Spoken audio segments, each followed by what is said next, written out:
मंथन। जी हां, कृषि कानून वापसी के ऐलान के बाद भी किसान दिल्ली के बॉर्डर्स पर डटे हुए हैं। किसानों का कहना है कि जब उनकी सभी मांगों को पूरा नहीं किया जाएगा तब किसानों का आंदोलन लगातार जारी रहेगा। इसी कड़ी में आज संयुक्त किसान मोर्चे ने सिंघू बॉर्डर पर 9 सदस्यीय समिति की बैठक बुलाई है और इस बैठक में हरियाणा, राजस्थान, पंजाब सहित कई राज्यों के किसान संगठनों के प्रमुख नेता शामिल हो रहे हैं। बताया जा रहा है कि बैठक में एमएसपी कानून समेत कई मांगों पर अंतिम रोडमैप बन सकता है। तो लगातार महामंथन जारी है और ठीक इसी तरह की तस्वीरें कल सामने आई थी जब टीकरी बॉर्डर पर, जी हां, बहादुरगढ़ के टीकरी बॉर्डर पर किसान महापंचायत कर रहे थे और इस महापंचायत के जरिए महामंथन चल रहा था। कई पहलुओं को लेकर चर्चा हुई और इत्तेफाक से दिन था कल संविधान दिवस और संविधान दिवस के दिन किसान आंदोलन को 1 साल पूरा हुआ था और इसी के उपलक्ष्य में, इसी के मौके पर, इसी के अवसर पर अलग अलग जिलों के, अलग अलग राज्यों के, अलग अलग क्षेत्रों के, अलग अलग ग्रामीण क्षेत्रों से किसान बड़ी संख्या में ट्रैक्टर ट्रॉली लेकर दिल्ली के सीमावर्ती इलाकों में पहुंचे थे। चाहे बात टीकरी बॉर्डर की हो, चाहे बात सिंघू बॉर्डर की हो, चाहे बात गाजीपुर बॉर्डर की हो।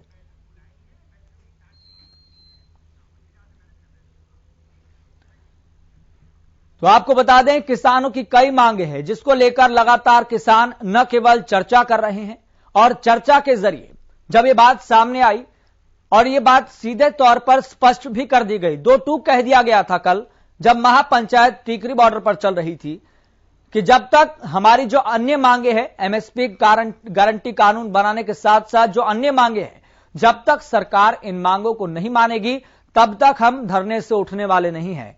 यानी कि अब एक और चीज जुड़ गई है कि जब तक एमएसपी का गारंटी कानून नहीं तब तक धरना खाली नहीं करेंगे। तो यहां पर आज ये लड़ाई इस मुहाने पर आकर खड़ी हो गई है। कुछ किसान नेता इसे आधी अधूरी जीत भी बता रहे हैं और आधी अधूरी जीत का मतलब यह है कि यानी कि आधी जो मांग थी वो तीनों कृषि कानूनों को निरस्त करने की थी, वापस लेने की थी।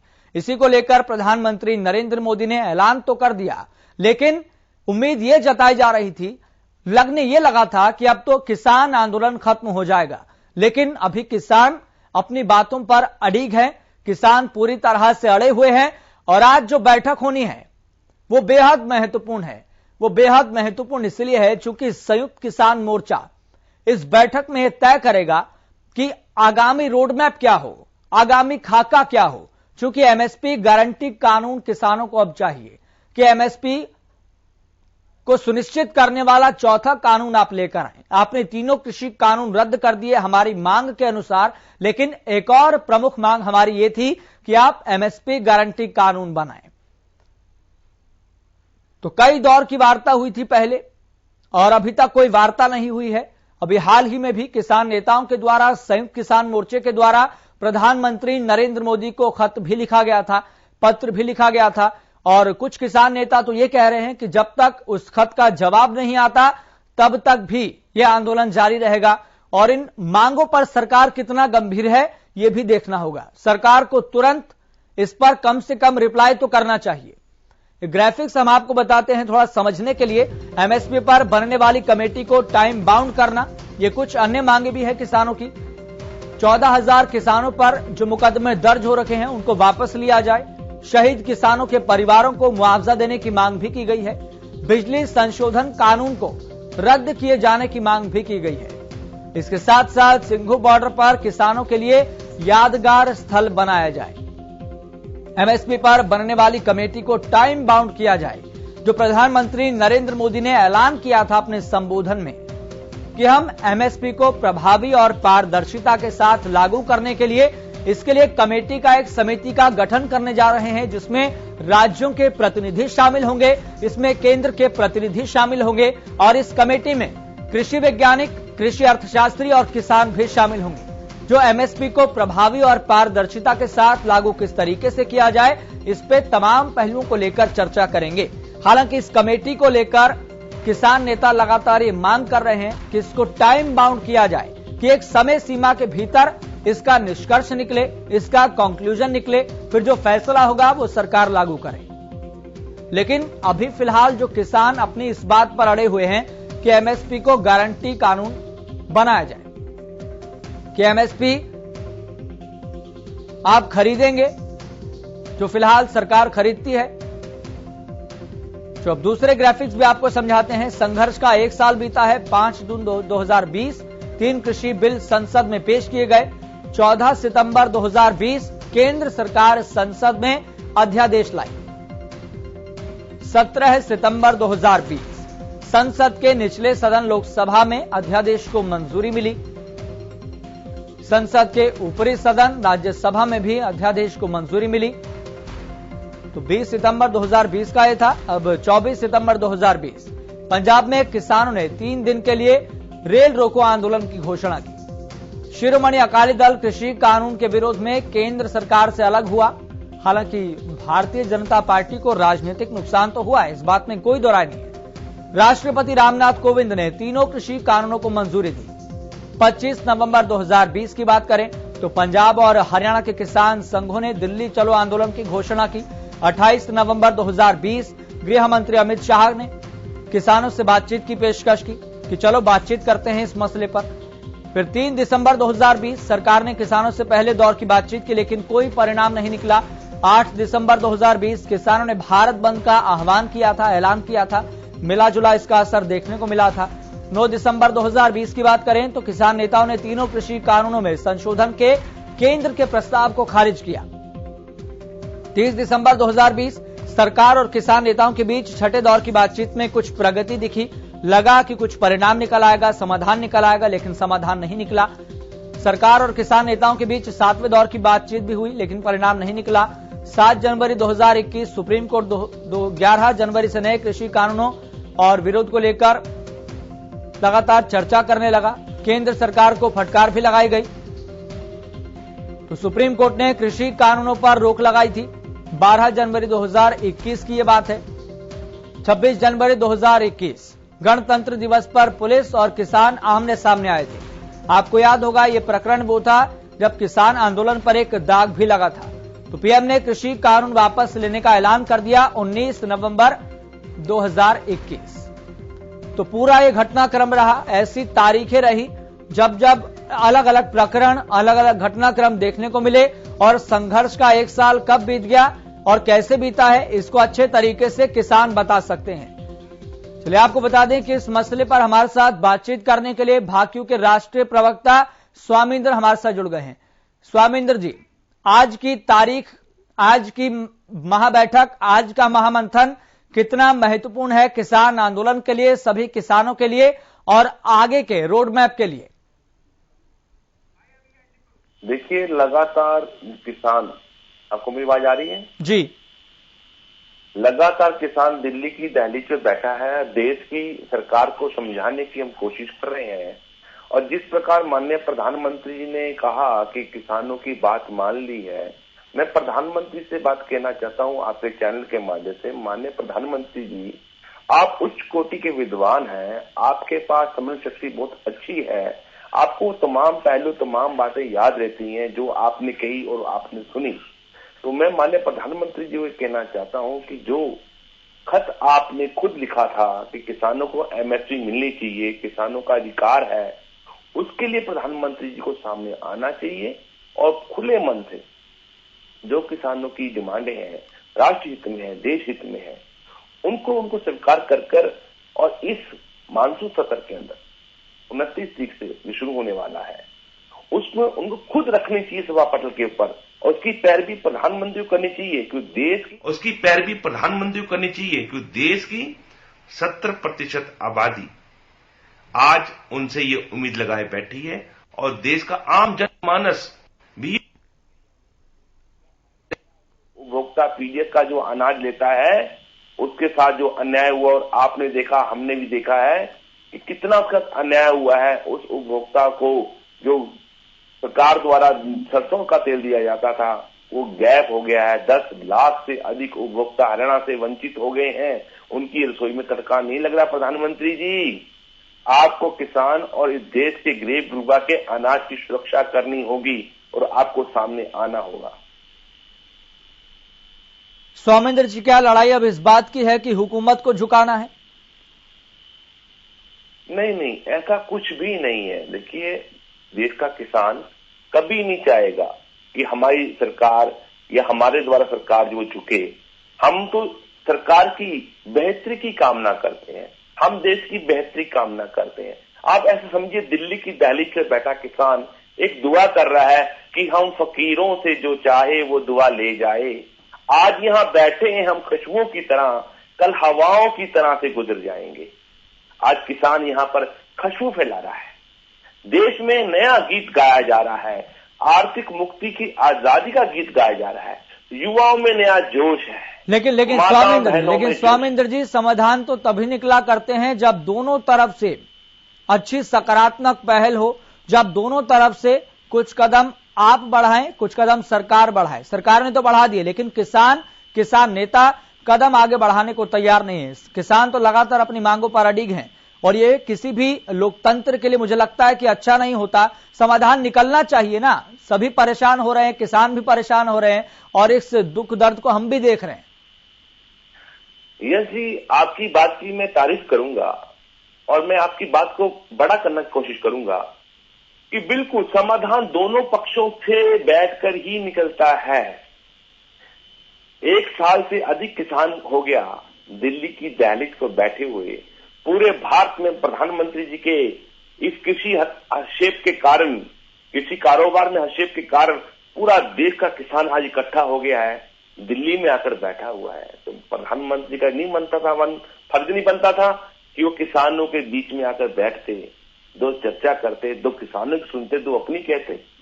ये किस तरीके से ये कर रहे हैं कि मन में आया नोटबंदी, मन में आया देशबंदी, मन में आया कृषि बंदी। अरे क्या कर रहे हो भैया, ऐसे देश नहीं चलता। देश तो खुराना जी आप वाली बात पे चलता है, संवाद। जब तक आप संवाद अपने लोगों से नहीं करेंगे, मैं समझता हूं कहीं ना कहीं प्रधानमंत्री जी देश से संवाद करने से चूक रहे हैं। अब वो डर रहे हैं, घबराए हुए हैं। घबराहट छोड़िए, अपने ही तो लोग हैं, आपसे कुछ नहीं कहेंगे, छोड़ेंगे, रूसेंगे, पर हम मना लेना, मान जाएंगे। आइए तो सही, बैठिए तो सही, तो चर्चा हो जाए। कुछ संकेत मिल रहे हैं? जो आपने खत लिखा था, संयुक्त किसान मोर्चा ने जो खत लिखा था उसका जवाब आएगा, कब तक आएगा? कुछ संकेत मिल रहे हैं इस बात को लेकर? 2 खत पहले लिख दिए हैं, तीसरा खत अभी लिखा है, जिसकी हमने घोषणा आपको लखनऊ में की थी 22 तारीख को, और वो खत का अभी तक जवाब नहीं आया। तो गाना वो है ना, चिट्ठी ना कोई संदेश, जाने तुम कहां चले गए। हमारे प्रधानमंत्री पर नहीं कहां चले गए, वो विदेश से जहाज मंगाया था बड़े वाला, लगता किसी जहाज में फिर यात्रा पे कहीं ना जा रहे हो, तैयारी ना कर रहे हो। यात्राएं छोड़िए, रुकिए, किसानों से बात कीजिए। किसान आपसे रास्ते पे आंखें बिछाए बैठा हुआ है।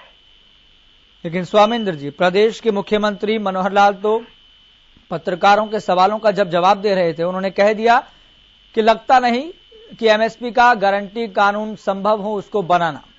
ये बात उनके द्वारा कही गई है कि संभव नहीं लगता कि एमएसपी का गारंटी कानून बने, क्योंकि सरकार को जितनी आवश्यकता है सरकार उतनी फसल खरीदती है। ये पता नहीं कौन सा वहम पाले हुए खट्टर साहब, और कौन सी बातें, किस युग की बातें करते हैं। 21वीं सदी में हम जी रहे हैं। आज देश बातों से नहीं कानून से चलता है, और वही लोकतंत्र मजबूत होता है जहां कानून मजबूत होता है। सरकार को अपने दायरे बढ़ाने चाहिए। आज दुनिया में, देश में सबसे बड़ा कमी जो है वो इंडस्ट्री की नहीं है, फूड की है। पूरी दुनिया में फूड क्राइसिस है, और मैं कहूंगा खट्टर साहब, आप इसकी पैरवी कीजिए। जिस प्रदेश से आप मुख्यमंत्री है वो प्रदेश खेती पे आधारित है, कृषकों का प्रदेश है।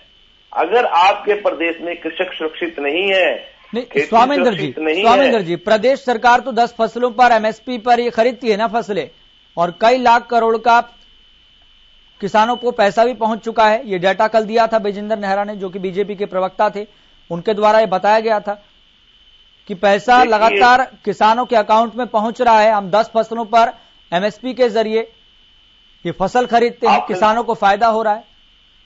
आपने देखा कल विजेंद्र नेहरा जी आपकी बात कितनी मान रहे थे, आपने उनको बार बार कहा रुकिए रुकिए सुन तो लीजिए, और सुनने को राजी ही नहीं होते वो लोग।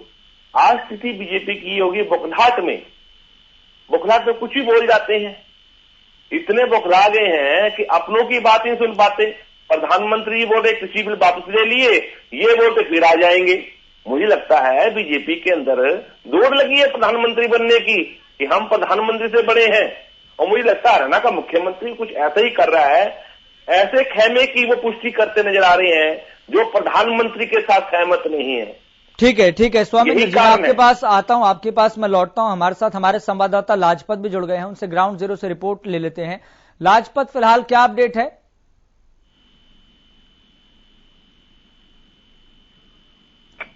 लाजपत, आप हमारी आवाज सुन पा रहे हैं?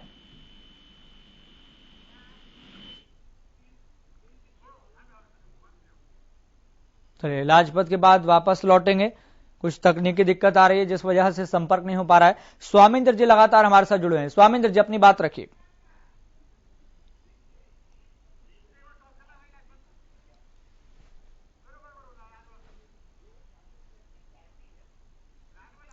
स्वामिंदर जी, मैं आपको माफी के साथ रोकना चाहूंगा। एक बार फिर से हमारे साथ हमारे संवाददाता लाजपत जुड़ गए हैं।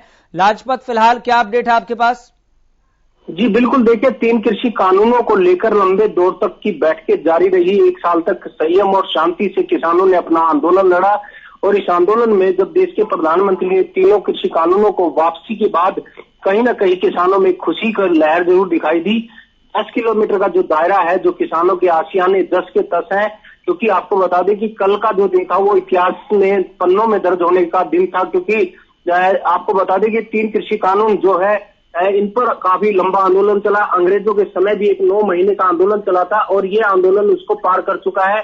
और जब देश के प्रधानमंत्री ने तीनों कृषि कानूनों को वापसी लिया तो कहीं ना कहीं किसानों में खुशी दिखाई दी। लेकिन आज की ताजा बात करें तो आज की अहम बैठक है, और ये भी ऐतिहासिक बैठक है। इस बैठक में अहम फैसले लेने वाले हैं, और लगातार आपको बता दें कि 29 तारीख की जो दिल्ली की कोच है वो सबसे अहम है, और इस पर कितनी निर्णय होते हैं ये आने वाला वक्त बताएगा। लेकिन अब तक की ये हालात है कि जो कुछ नेताओं से हमने बातचीत की तो उन्होंने अपनी पर्सनल बात रखी है कि देश के प्रधानमंत्री का विश्वास करना चाहिए, क्योंकि 29 तारीख का जो अहम दिन होगा, क्योंकि सत्र चलने वाला है, उसका इंतजार करना होगा। लेकिन आज की बैठक में अहम जो मुद्दे होंगे उस पर चर्चा होगी, क्योंकि आपको पता है कि जो तीनों कृषि कानूनों को वापसी के बाद कहीं ना कहीं किसानों में काफी खुशी दिखाई दे रही थी।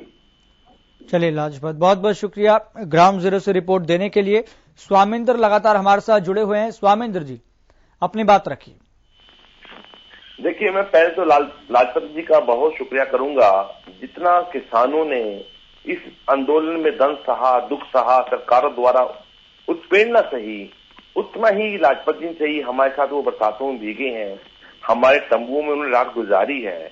वो जीरो ग्राउंड से लगातार आपको, आपके चैनल को लगातार रिपोर्टिंग करते रहे। इसके लिए उनका मेरे तरफ से साधुवाद है, उनका बहुत तहसील स्वागत है, धन्यवाद है, जिन्होंने इस लड़ाई को एक मुकाम तक पहुंचाया। और आपके चैनल का बहुत बहुत धन्यवाद। मैं यही बात बताना चाह रहा हूं, किसी की सरकार से लड़ाई नहीं है, किसी की प्रधानमंत्री मोदी से लड़ाई नहीं है। किसान आया है अपने मुद्दों को लेकर, अपने अधिकारों को लेकर। सरकार को समझना चाहिए, सरकार होती है माई बाप। माँ बाप से बड़ा दर्जा अगर किसी को मिला है तो सरकार को मिला है इस दुनिया में। तो सरकार को अपनी प्रजा का ध्यान रखना चाहिए।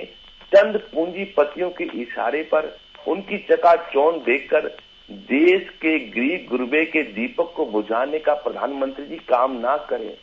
आप खुद बोल रहे हैं कि दीपक के लो प्रकाश के पवित्र की तरह ये पवित्र है आपकी बातें, तो आप अपवित्रता पे क्यों जा रहे हैं? आपको पवित्रता पे आना होगा। उस दीपक के अंदर जो लोग में जो रोशनी पैदा करता है वो किसान का जो तेल है वो पैदा करता है, वो दीपक बनता है, वो कुम्हार के घर से आता है। ये गरीब गुरबे का प्रकाश है, इसे अंधकार में ना बदलें। आपसे ये गुजारिश है। आपको लगता है कि सरकार एमएसपी को गारंटी कानून बनाने के लिए राजी हो जाएगी? इसके पीछे आप सारा गणित जानते हैं कि हमारे देश में कितने लाख करोड़ का बजट जारी होता है हर साल, और सरकार इसके लिए कितना बोझ सहती है। और सरकार क्या घाटे में चल रही है, कितना नफा है, कितना नुकसान है, ये किसान नेता भी जानते हैं। इन तमाम परिस्थितियों को देखते हुए आपको लगता है कि सरकार एमएसपी का गारंटी कानून बनाएगी? अगर ये चीज पहले होती तो पहले ही हो जाती कब की, इसलिए लगता नहीं कि ये जायज है। अभी फिलहाल एमएसपी को लेकर एक कमेटी का गठन भी होना है। देखिए, हर चीज संभव है अगर आपकी इच्छा शक्ति बड़ी हो और अपने देशवासियों को आप इंसाफ देना चाहते हो, उनकी खाद्य पदार्थों की आप सुरक्षा करना चाहते हो, तो आपका हृदय विशाल होना चाहिए। जब आप हरियाणा प्रदेश के अंदर देखिए, मंत्री को आप एसयूवी गाड़ियां देने के लिए आप बजट बना लेते हो, मंत्रियों को लिए कोठी लेने के लिए 5-5 करोड़ रुपए का बजट बना लेते हो, तो क्या आज देश के किसान को आप ये एमएसपी की सौगात नहीं दे सकते? एमएसपी क्या है? क्या एमएसपी पर लिया अनाज सरकार द्वारा या प्राइवेट सेक्टर द्वारा लिया अनाज, क्या उसको उपभोक्ता खरीदता नहीं है? पूरी दुनिया में फूड क्राइसिस है, दुनिया आप पर आंख लगाए बैठी है, हाथ फैलाए बैठी है। पूरा विश्व चाहता है कि भारत का खाद्य पदार्थ हमें मिले। ठीक है, एमएसपी के गारंटी कानून को लेकर सवाल भी पूछ लेते हैं। हमारे साथ बीजेपी के प्रवक्ता सत्यव्रत शास्त्री जुड़ गए हैं। सत्यव्रत शास्त्री जी, सबसे पहले आपका बहुत बहुत स्वागत है हरियाणा न्यूज पर। धन्यवाद। सत्यव्रत शास्त्री जी, अब पहले मांग थी कि तीनों कृषि कानूनों को रद्द किया जाए, उसके साथ साथ एक मांग और साथ में चल रही थी कि एमएसपी को गारंटी कानून बनाया जाए। लेकिन आपको लग रहा है जब ये एमएसपी गारंटी कानून की मांग रह गई है और इसके साथ साथ कुछ अन्य मांगे हैं, सरकार को इसमें क्या दिक्कत आ रही है? अगर कुछ आप गणित के जरिए, कुछ नफे नुकसान के जरिए चीज स्पष्ट कर सके, सरकार बना सकती है, संभव है या नहीं है, कितना जायज है? देखिए यश जी, ये दुनिया जब तक रहेगी, किसान और सरकारें जब तक रहेंगी, समस्याएं आती रहेंगी, समाधान होता रहेगा। कुछ समस्याएं तात्कालिक होती हैं जिनको तुरंत हो जाता है, कुछ लंबे समय के प्रयास से या धीरे धीरे उसको स्टेप बाय स्टेप लेकर चलने की जो योजना होती है उसके साथ धीरे धीरे ये बढ़ती है जी। पहली बड़ी मांग जो थी वो तत्काल की थी कि भाई कृषि कानून जो है ये अनुकूल नहीं है। माननीय प्रधानमंत्री जी ने अपनी सारा विश्लेषण करते हुए कि हमने क्या क्या किया है, क्या करने की इच्छा थी, तो भी कुछ लोगों को हम नहीं समझा पाए तो हम इनको वापस लेते हैं। ये तत्काल हो गया। जब बात थी एमएसपी में बढ़ोतरी की तो बहुत लंबे समय तक मांग थी, सरकार का विजन था, सरकार ने लाभकारी मूल्य देने का पहली बार भारत में काम किया और हरियाणा ने तो और 2 कदम आगे बढ़कर इतनी ही फसलों को खरीदने का काम एमएसपी पर किया, उसकी मात्रा भी बढ़ी, उसका रेट भी बढ़ा। रही बात केंद्र के स्तर के ऊपर एमएसपी की गारंटी की बात, तो ये कोई पहले से इस पर चर्चा है, लेकिन ये चर्चा ऐसे नहीं है कि भाई इसको पर तुरंत रास्ता न रोके, आंदोलन करें। ये प्रोसेस की चीज है। जैसे सरकार का बजट हर बार बढ़ता है, बढ़ा ही रही है। किसान के लिए 6,000 के सालाना के उसको सहायता राशि देने की बात हो, एमएसपी के रूप में फसलें खरीदने की बात हो, बीमा किस्तों के लिए उनके सत्यव्रत शास्त्री जी, एक छोटे से संक्षिप्त में आप ये बताइए, क्या ये जायज है या फिर नाजायज है? ये जायज है या नाजायज है? देखो, जायज और नाजायज को कहना ये कोई एक ऐसा तराजू नहीं जिसको तोला जाए। नाजायज तो कुछ हो ही नहीं सकती।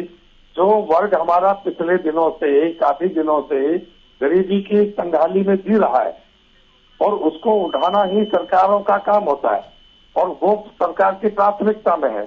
लेकिन उसमें विषय यह है कि किसी को 100 रुपया देना है, ठीक है, और 100 रुपया देने में ठीक है सत्यव्रत शास्त्री, बहुत बहुत शुक्रिया अपनी बात रखने के लिए, भारतीय जनता पार्टी का पक्ष रखने के लिए। स्वामिंद्र जी, आपका भी बहुत बहुत शुक्रिया भाकियू का पक्ष रखने के लिए। देखना होगा फिलहाल किसानों की जो मांग है, सरकार उस पर कितना गंभीरता से विचार करती है, जो कमेटी बनेगी उसके जरिए क्या निष्कर्ष निकलेगा। फिलहाल मुझे दीजिए इजाजत, देखते रहिए हरियाणा।